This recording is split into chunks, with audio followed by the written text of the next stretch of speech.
Have you ever wondered why some Koreans seem to be racist or judgmental toward foreigners? Let's break it down honestly. First, Korea has a long history of being a very homogeneous country.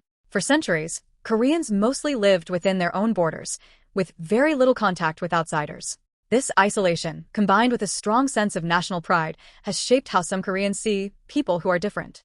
When a society doesn't interact with many different cultures, it's natural for stereotypes and misconceptions to grow. Another big factor is culture and media.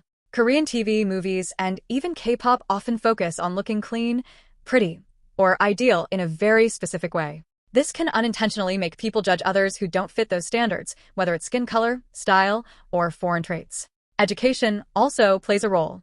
Many schools don't talk openly about race or diversity, so children grow up with limited understanding of people from other countries. This doesn't mean all Koreans are racist. It just shows why prejudice can appear, especially in those who haven't traveled or met foreigners often. Generational differences are clear too.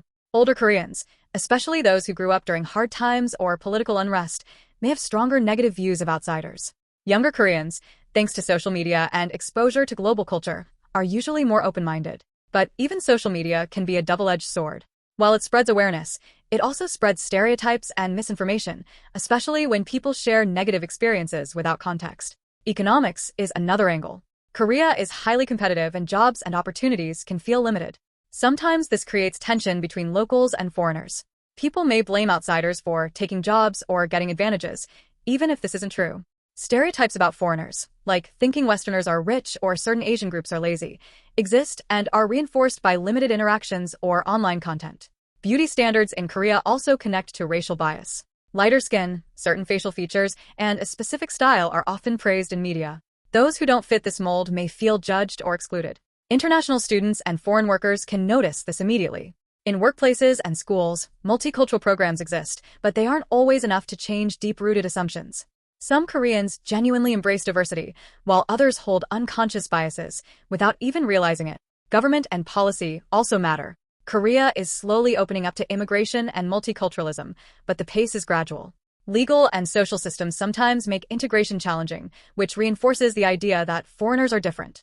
On the flip side, global influence from K-pop and Korean dramas has spread Korean culture worldwide, forcing Koreans themselves to think about how they treat outsiders. Exposure to different cultures through travel, online content, and personal connections can reduce prejudice, but it takes effort and willingness to challenge long-held beliefs. It's important to remember that racism isn't unique to Korea. It exists in every country in some form. The difference is how openly people recognize it and how willing they are to change. Conversations about race, diversity, and inclusion in Korea are growing thanks to young people, international students, and social media discussions.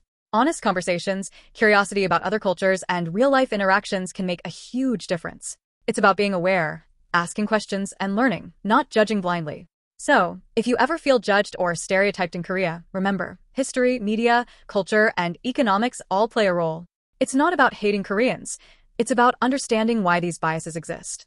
Awareness and education are key. With time, exposure, and conversation, attitudes can change. Thanks for watching. Please subscribe for Japanese and Korean language learning content, fun ESL class stories, sometimes even the toxic ones, plus videos about pets, plants, and anything interesting I discover in my daily life.